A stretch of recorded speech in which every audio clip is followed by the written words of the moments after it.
moving on to the first topic, that is COVID-19. దీనికి సంబంధించి I need not mention that so far we've been doing an extremely good job. In fact, 32 rounds of house-to-house survey జరిగింది. ఈరోజు as we speak, we're conducting 32nd round of house-to-house survey. So దీనికి సంబంధించి మీ అందరికీ కూడా తెలిసిన విషయమే, there is a new variant we speak about that is being recently spoken about. Different names people are giving it, but whatever that is, Omicron or Omicron, whatever that is, that is a new variant that is seeing the light of the day, which requires a little bit of caution because of its ability to percolate at a faster pace than any other variant. So ఈ బ్యాక్గ్రౌండ్లో మళ్ళీ కొంచెం గార్డెడ్గా ఉండాల్సిన అవసరము, గార్డెడ్గా ఉండాల్సిన పరిస్థితి కొంచెం is required. జాగ్రత్తలు తీసుకోవాలని అందరూ అన్ని జాగ్రత్తలు కూడా దయచేసి తీసుకోవాల్సిందిగా all the collectors are requested. Tracking and tracing of these people, especially foreign returnees, that is very, very important. Please make sure that every foreign returnee is monitored. They've got to, you should leave no stone unturned in ensuring that these people are properly monitored. You would have to know where they are. You would have to know how they are doing. You just cannot afford to just let them loose, which could actually result into another pandemic. So please make sure that every foreign returnee is closely monitored. 15.60 lakh houses construction అనేది జరుగుతూ ఉంది. The 15.60 lakh houses what have been initiated in the first phase for పేదలందరికీ ఇల్లు నవరత్నాలు కార్యక్రమంలో, దీంట్లో the number of houses that have been grounded are 10.72 lakh houses, close to 70%. So it's very important that the remaining houses are grounded at the earliest. So it's very important that these houses that are yet to be started, yet to be grounded, are revisited by the collector and identify the reasons as to why they have not been grounded as yet, and apply your mind and energy and focus into this particular area and make sure that every house that is being sanctioned is grounded. So this is one very, very important aspect. All grounding activities, the target set forth would be 31st January 2022. So 31st January kalla, all the houses need to be grounded. All the sanctioned houses. The government is waiving off almost 10,000 crores of rupees. This is a huge amount. In fact, out of close to 15,000 crores of rupees, what actually are due, we are waiving off 10,000 crores of that money and facilitating this OTS. This would give them freehold title, meaning they would have the right, they would have the title to sell the property if they want the very next day, or gift it to somebody the very next day, or even pledge this property in a bank for any of their individual purposes the very next day. Scheme is a waiver of registration fee. In fact, the house and the property put together, in many cases, average is ranging from 5 lakhs to 10 lakhs. So it's very important that as proper awareness is created and properly it is spoken about. In fact, the people who are critical about this scheme might comment so many things. The worst part is, why didn't the previous governments not do it? Why didn't the previous governments not even waive, forget about the waiver of the amount of loan outstanding, but they never even bothered to waive the interest part. Forget about the outstanding loan part. These people who have not done even that, these people who have not even done to that extent are now commenting because they are anti-poor. They don't want this kind of rights over this property bestowed to the people, to the poor. That is the problem with these people. So this would have to be properly explained to every individual, and these people should be told about the benefits of the scheme. So far, the scheme is already started receiving good response. Jagannath Smart Townships.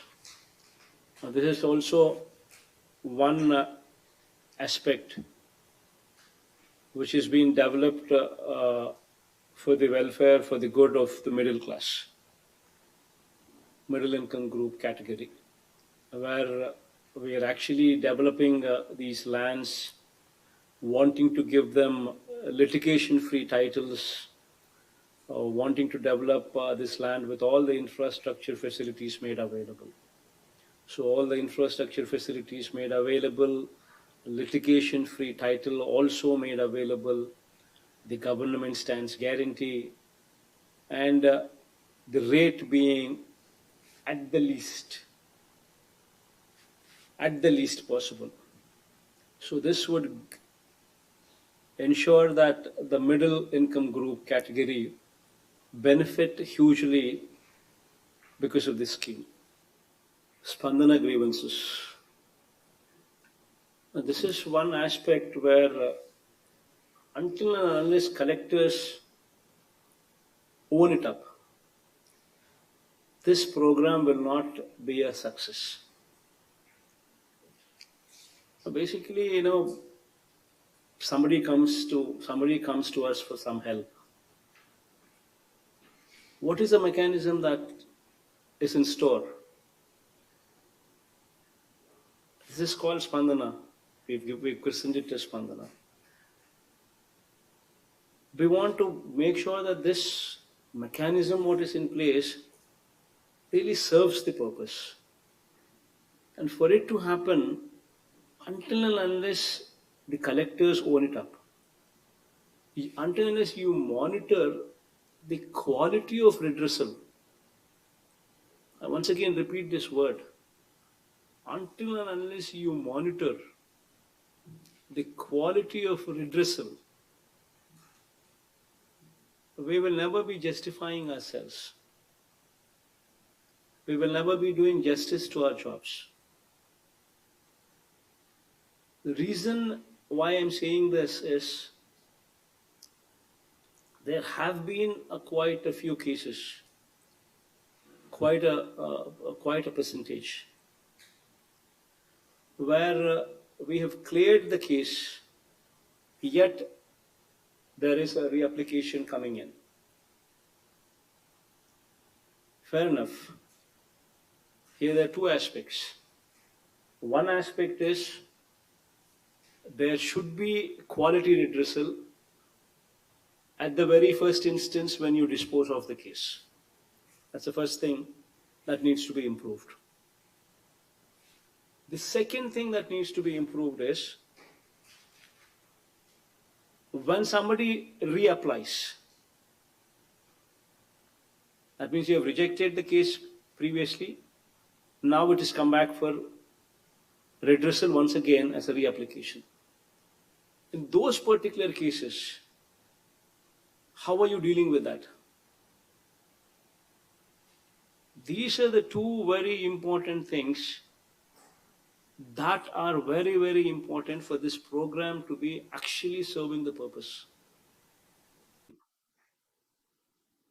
So it's very important that the collectors, the joint collectors, RBK, these people actually own it up. Because this is something which has never been done before. This is something what we are attempting now.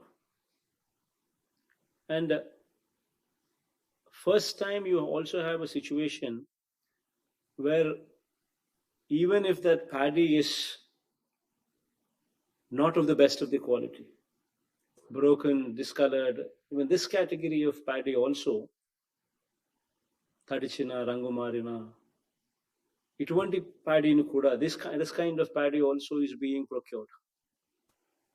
Ultimately, these kind of initiatives that we are taking is to ensure that the confidence in the farming community, the farmers' confidence in the government, takes a huge leap forward. The quality of paddy, if it is to that required quality, if it is there to that required quality, every farmer should get the MSP, not 1 rupee less. The NREGS part, which spoke about, we're talking about Grama Sachwalayas, Raitu Bharosa Kendras, health clinics, and digital libraries. In these aspects, it's very important that by Ugadi, Raitu Bharosa Kendras and Grama Sachwalayas and health clinics, all these three are completed.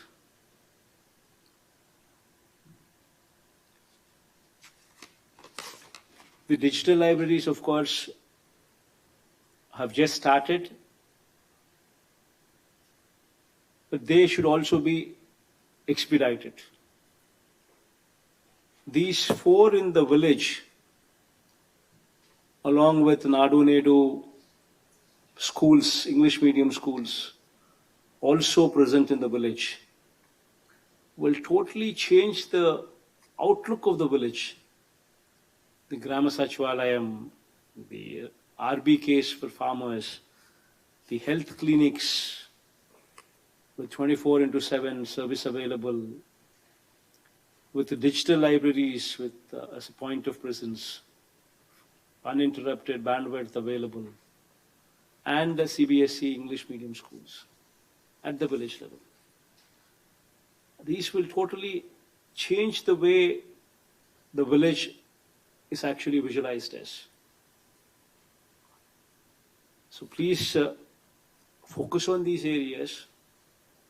These are the dates that we have set aside for the month of December and in January, so as to organize for these programs. 21st December, we will be launching Jagananna Sampurna Gruha Hakku program.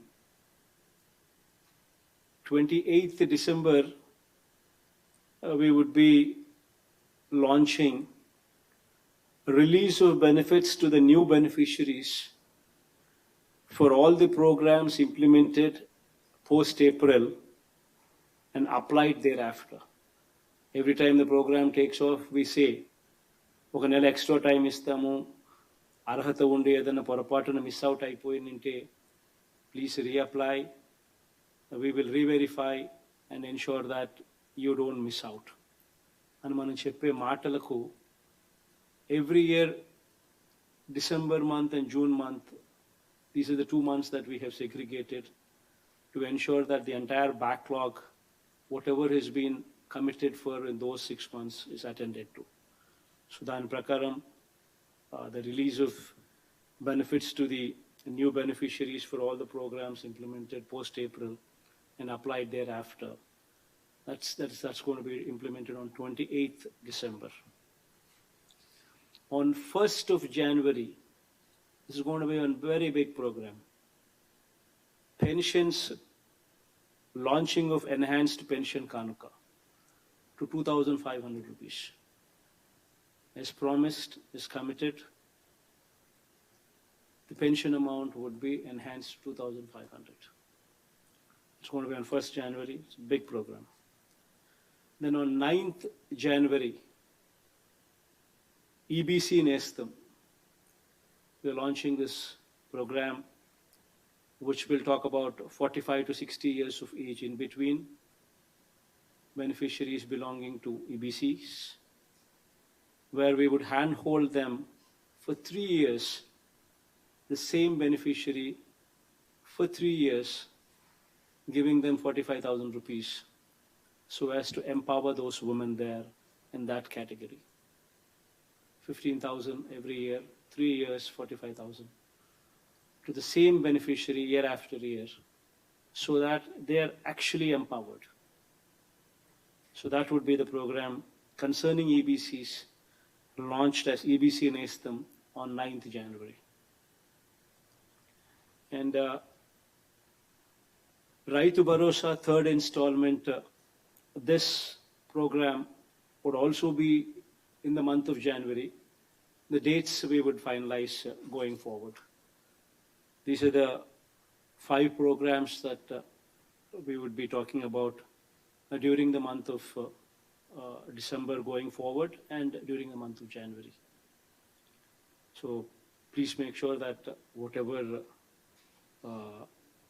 arrangements that need to be done, especially concerning social audit, display of lists at Sachivalayams, these kind of minute details are attended to, so that nobody is missed out, and the benefit is given to every person who is eligible, and every ineligible person does not get it. So please make sure that these things are also attended to.